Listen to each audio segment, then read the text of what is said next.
In this video I'm going to focus on a major concept in chess called the fork. And think of a fork as a multi-pronged attack, as a fork has prongs on it. And I'm going to show you a couple of positions here where a fork is crucial, and finding forks in chess can make or break games many times, or a lot of players make mistakes where they place their pieces in positions where they get forked, and then they lose an advantage or end up losing the game because of it. So think of a fork as a move that attacks two pieces or more than two pieces at the same time. So in this first board position I'm showing you, I'll be honest with you, whoever's move it is has a major advantage. So if it is White's turn to move, they have the advantage in this game because there is a fork on the board.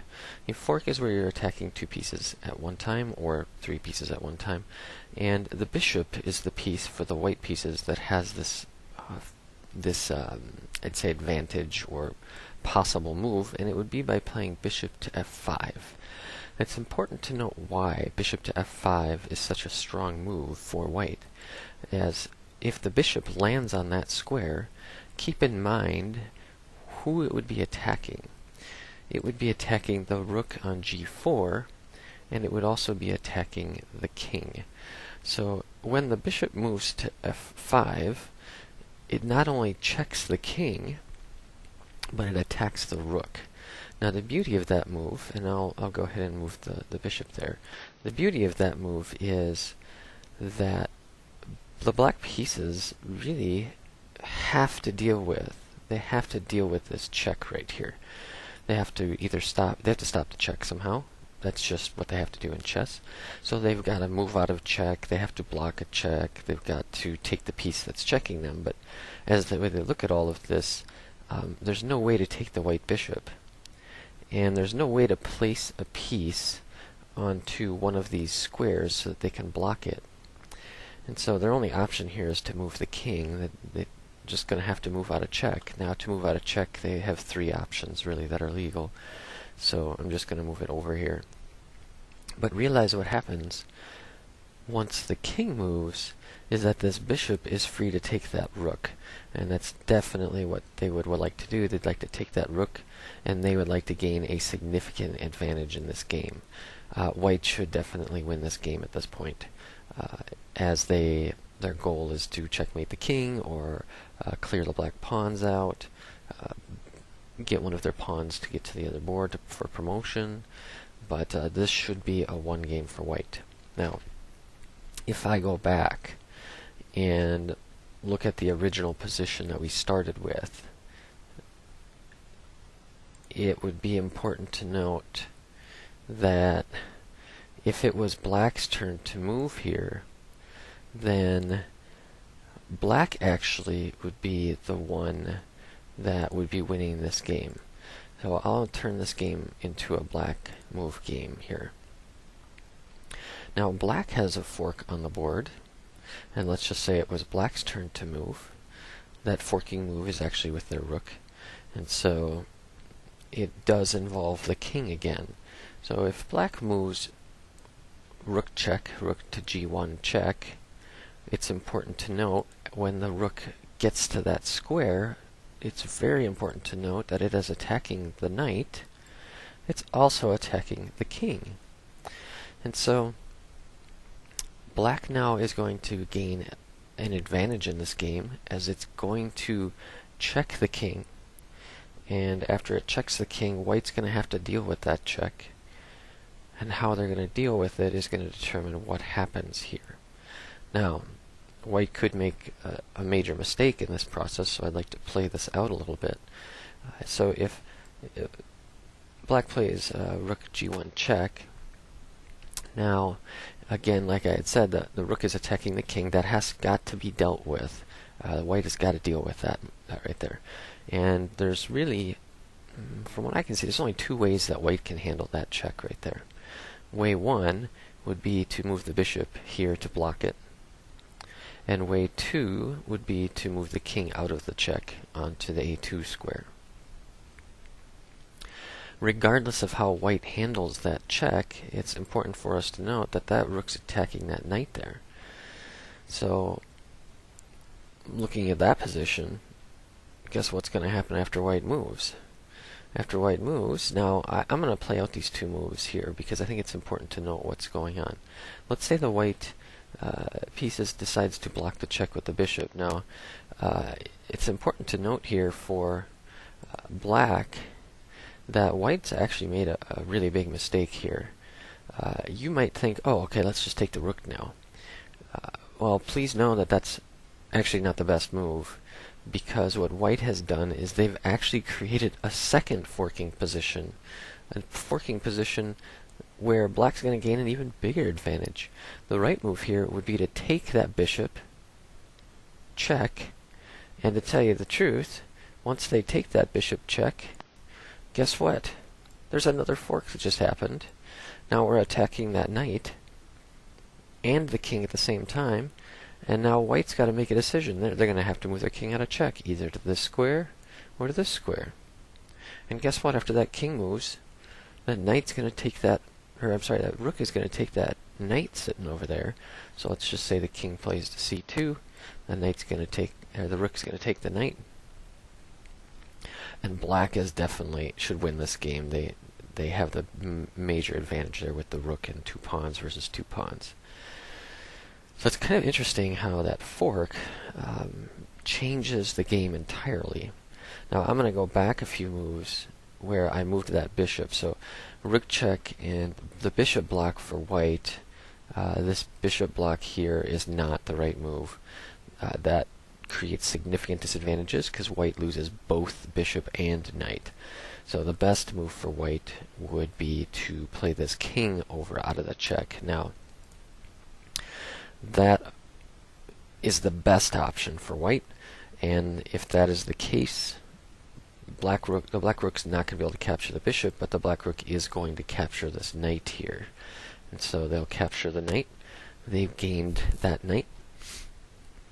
And black has 2 pawns and a rook against 2 pawns and a bishop. Now, at a beginning level for chess, this might be a little bit harder game for black to win, but black should be able to win this game given what just happened on this board. So that's the very powerful look at what forks can do. I have 2 other positions we'll look at for forks just to kind of understand how powerful they can be, and this is the second position we'll look at. I always love a position like this because if I'll pause here just for a second. You can pause the video too, but can you find the forks on the board? Pause the video and try to find them if you like, but I'm going to start talking here in a second. I'll tell you that, quite frankly, whoever gets to move first in this game should win this game. Yeah, I love these positions here, because if it's white's turn to move, white should win this game. If it's black's turn to move, black should win this game. Let's start with white's move. White has a forking move on the board. Many times the knight is the forking piece, and I would say many times the knight is the most often overlooked forking piece. I can't say that for a fact, but I think a knight can be pretty tricky just because it moves differently than all the other pieces. So if the knight plays knight to d5, plays to that square, take a look at who it's attacking and what it's doing. That knight d5 move is strong, very strong, because when it gets there, it's important to note that's a check. It's attacking the king. Not only is it a check, but it's also attacking that queen.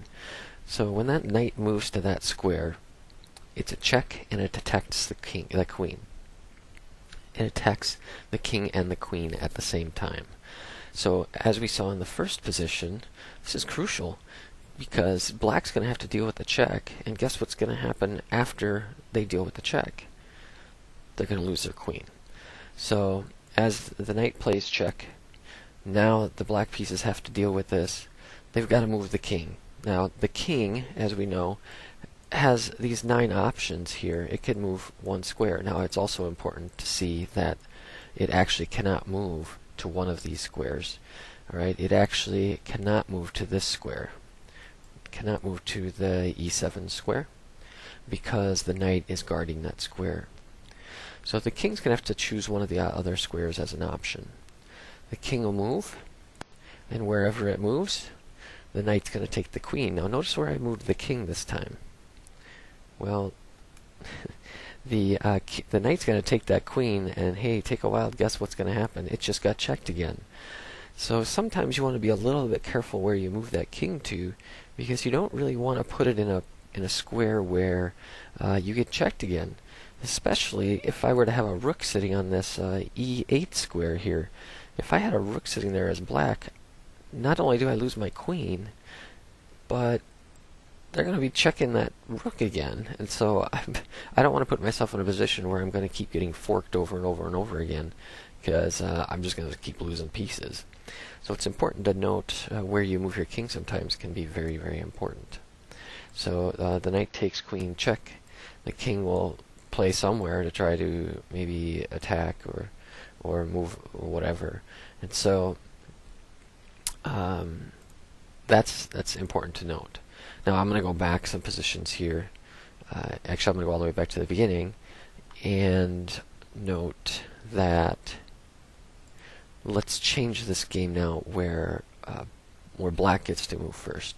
So if black gets to move first here, let me just set this up real quick here. Change this to a black moves first game. Now, if black gets to move first, oh, I apologize, got to go back one more move here. If black gets to move first, I'd put that knight right back where it was. That knight was sitting on this square before we started, right there. Alright, it's black's turn. Now, actually, black gets to move, and black's going to win this game if they just play this outright. The black queen has a forking move. It's important to note where that is. Queen to c4, check. That is a checking move. But take a look at what it's doing when it gets there. It is attacking the knight. It's attacking the king. Not only that, but it's also attacking the pawn. So it's kind of a triple fork here, a three-pronged attack. It's going to be attacking all three pieces. And I'm going to move that queen. It's important to note here then, we're attacking the knight, we're attacking the king, we're attacking the pawn. White has got to deal with the check. Legally, the only move is take care of the check. And there's no piece that could block, and this knight over here, this knight cannot do anything about it. So the king's just going to have to move out of check, and if I'm the black pieces, I'm going to take that knight, and at this point, black should be able to win this game pretty handily, as they would end up, white's going to try to get their pawn across, actually, and black is basically going to try to stop them, either by getting their queen involved over here to just kind of stop everything, and at the same time getting their king over here, because together the king and the queen working together can take that pawn, and the game should be over. And so the very last scenario for forking I want to show you is a common overlooked fork, and black has just moved their pieces here into a position where they're going to get forked, and see if you can find it real quick. Often to overlooked, but the move for white, the forking move is actually with a pawn, and the move is pawn to c4. And when you play pawn to c4, it's important to note both knights are under attack here, so guess what? I'm going to bet you that black's going to lose a knight, and the best that black can do is win the pawn for it, and that's just not great for black. So forks are very powerful in chess. Try to find them, look for them. Before you think you have the best move, look at all of your options and consider all of your options.